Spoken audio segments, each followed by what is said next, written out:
तेनालीराम की चतुराई भरी कहानियां। 16वीं सदी में विजयनगर की सत्ता महाराज कृष्णदेव राय के हाथों में थी।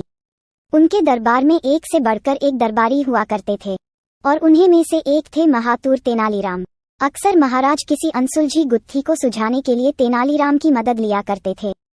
कालांतर में तेनालीराम एक प्रसिद्ध किरदार बन गए और अकबर बीरबल की तरह उनके जीवन से भी कई चतुराई भरे किस्से जोड़ दिए गए।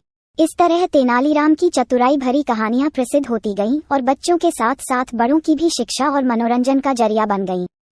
आइए आज हम ऐसी ही 3 प्रसिद्ध कहानियों को जानते हैं। तेनालीराम की कहानी 1। अंगूठी चोर। महाराजा कृष्णदेव राय एक कीमती रत्न जड़ित अंगूठी पहना करते थे। जब भी वह दरबार में उपस्थित होते तो अक्सर उनकी नजर अपनी सुंदर अंगूठी पर जाकर टिक जाती थी। राजमहल में आने वाले मेहमानों और मंत्रीगणों से भी वह बार बार अपनी उस अंगूठी का जिक्र किया करते थे। एक बार राजा कृष्णदेव राय उदास होकर अपने सिंहासन पर बैठे थे। तभी तेनालीराम वहां आ पहुंचे। उन्होंने राजा की उदासी का कारण पूछा। तब राजा ने बताया कि उनकी पसंदीदा अंगूठी खो गई है और उन्हें पक्का शक है कि उसे उनके 12 अंगरक्षकों में से किसी एक ने चुराया है। चूंकि राजा कृष्णदेव राय का सुरक्षा घेरा इतना चुस्त होता था कि कोई चोर उचक्का या सामान्य व्यक्ति उनके नजदीक नहीं जा सकता था, तेनालीराम ने तुरंत महाराज से कहा कि मैं अंगूठी चोर को बहुत जल्द पकड़ लूंगा। ये बात सुनकर राजा कृष्णदेव राय बहुत प्रसन्न हुए। उन्होंने तुरंत अपने अंगरक्षकों को बुलवा लिया। तेनालीराम बोले, राजा की अंगूठी अब 12 अंगरक्षकों में से किसी एक ने की है, लेकिन मैं इसका पता बड़ी आसानी से लगा लूंगा। जो सच्चा है उसे डरने की कोई जरूरत नहीं और जो चोर है वह कठोर दंड भोगने के लिए तैयार हो जाए। तेनालीराम ने बोलना जारी रखा, आप सब मेरे साथ आइए, हम सबको काली माँ के मंदिर जाना है। राजा बोले, ये कर रहे हो तेनालीराम, हमें चोर का पता लगाना है, मंदिर के दर्शन नहीं कराने हैं। महाराज आप धैर्य रखिए, जल्द ही चोर का पता चल जाएगा। तेनालीराम ने राजा को सब्र रखने को कहा। मंदिर पहुंचकर तेनालीराम पुजारी के पास गए और उन्हें कुछ निर्देश दिए। इसके बाद उन्होंने अंगरक्षकों से कहा, आप सबको बारी बारी से मंदिर में जाकर मां काली की मूर्ति के पैर छूने हैं और फौरन बाहर निकल आना है। ऐसा करने से मां काली आज रात स्वप्न में मुझे उस चोर का नाम बता देंगी। अब सारे अंगरक्षक बारी बारी से मंदिर में जाकर माता के पैर छूने लगे। जैसे ही कोई अंगरक्षक पैर छूकर बाहर निकलता, तेनालीराम उसका हाथ सूंघ और एक कतार में खड़ा कर देते। कुछ ही देर में सभी अंगरक्षक एक कतार में खड़े हो गए। महाराज बोले, चोर का पता तो कल सुबह लगेगा, तब तक इनका क्या किया जाए? नहीं महाराज, चोर का पता तो ला चुका है।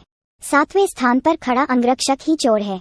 ऐसा सुनते ही वह अंगरक्षक भागने लगा, पर वहां मौजूद सिपाहियों ने उसे धर दबोचा और कारागार में डाल दिया। राजा और बाकी सभी लोग आश्चर्यचकित थे कि तेनालीराम ने बिना स्वप्न देखे कैसे पता कर लिया कि चोर वही है। तेनालीराम सबकी जिज्ञासा शांत करते हुए बोले, मैंने पुजारी जी से कहकर काली मां के पैरों पर तेज सुगंधित इत्र छिड़कवा दिया था, जिस कारण जिसने भी मां के पैर छुए उसके हाथ में वही सुगंध आ गई।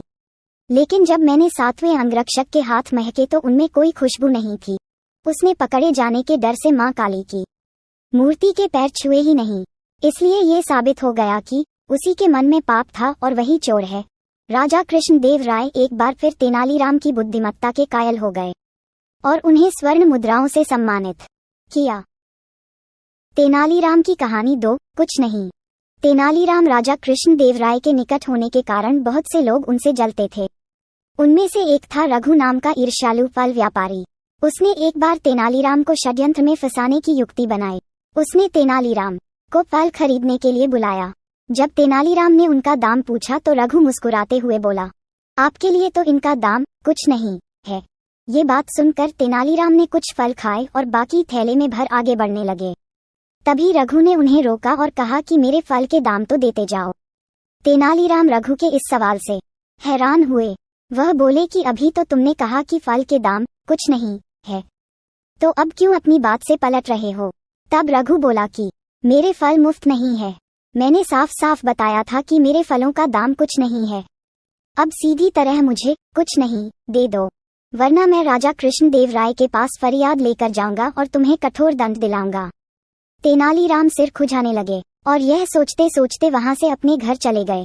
उनके मन में एक ही सवाल चल रहा था कि इस पागल फल वाले के अजीब षड्यंत्र का तोड़ कैसे खोजूं। इसे कुछ नहीं कहाँ से ला कर दूं। अगले ही दिन फल वाला राजा कृष्णदेव राय के दरबार में आ गया और फरियाद करने लगा। वह बोला कि तेनाली ने मेरे फलों का दाम कुछ नहीं मुझे नहीं दिया है। राजा कृष्णदेव राय ने तुरंत तेनालीराम को हाजिर किया और उससे सफाई मांगी। तेनालीराम पहले से तैयार थे। उन्होंने एक रत्न जड़ित संदूक लाकर रघु फल वाले के सामने रख दिया और कहा, ये लो तुम्हारे फलों का दाम। उसे देखते ही रघु की आंखें चौंधिया। उसने अनुमान लगाया कि इस संदूक में बहुमूल्य हीरे जवाहरात होंगे। वह रातों रात अमीर बनने के ख्वाब देखने लगा और इन्हीं ख्यालों में खोए खोए उसने संदूक खोला। संदूक खोलते ही मानो उसका ख्वाब टूट गया। वह जोर से चीखा, ये क्या, इसमें तो कुछ नहीं है। तब तेनालीराम बोले, बिल्कुल सही। अब तुम इसमें से अपना कुछ नहीं निकाल लो और यहाँ से चलते बनो। वहाँ मौजूद महाराज और सभी दरबारी ठहाका लगाकर हंसने लगे और रघु को अपना सा मुंह लेकर वापस जाना पड़ा। एक बार फिर तेनालीराम ने अपने बुद्धि चातुर्य से महाराज का मन जीत लिया था। तेनालीराम की कहानी 3 जादूगर का घमंड। एक बार राजा कृष्णदेव राय के दरबार में एक जादूगर आया। उसने बहुत देर तक हैरतअंगेज जादू करतब दिखाकर पूरे दरबार का मनोरंजन किया। फिर जाते समय राजा से ढेर सारे उपहार लेकर अपनी कला के घमंड में सबको चुनौती दे डाली, क्या कोई व्यक्ति मेरे जैसे अद्भुत करतब दिखा सकता है? क्या कोई मुझे यहाँ टक्कर दे सकता है? इस खुली चुनौती को सुनकर सारे दरबारी चुप हो गए, परंतु तेनालीराम को इस जादूगर का यह अभिमान अच्छा नहीं लगा। वह तुरंत उठ खड़े हुए और बोले, हाँ, मैं तुम्हें चुनौती देता हूँ कि जो करतब मैं अपनी आंखें बंद करके दिखा दूंगा वह तुम खुली आंखों से भी नहीं कर पाओगे। अब बताओ, क्या तुम मेरी चुनौती स्वीकार करते हो? जादूगर अपने अहम में अंध था। उसने तुरंत इस चुनौती को स्वीकार कर लिया। तेनालीराम ने रसोइये को बुलाकर उसके साथ मिर्ची का पाउडर मंगवाया। अब तेनालीराम ने अपनी आंखें बंद की और उन पर एक मुट्ठी मिर्ची पाउडर डाल दिया। फिर थोड़ी देर में उन्होंने मिर्ची पाउडर झटककर कपड़े से आंखें पोंछकर शीतल जल से अपना चेहरा धो लिया और फिर जादूगर से कहा कि अब तुम खुली आंखों से ये करतब करके अपनी जादूगरी का नमूना दिखाओ। घमंडी जादूगर को अपनी गलती समझ आ गई। उसने माफी मांगी और हाथ जोड़कर राजा के दरबार से चला गया। राजा कृष्णदेव राय अपने चतुर मंत्री तेनालीराम की इस युक्ति से अत्यंत प्रभावित हुए। उन्होंने तुरंत तेनालीराम को पुरस्कार देकर सम्मानित किया और राज्य की इज्जत रखने के लिए धन्यवाद दिया। दोस्तों, अगर आपको हमारी कहानी अच्छी लगती है तो चैनल को लाइक कीजिए और सब्सक्राइब कीजिए। Thank you.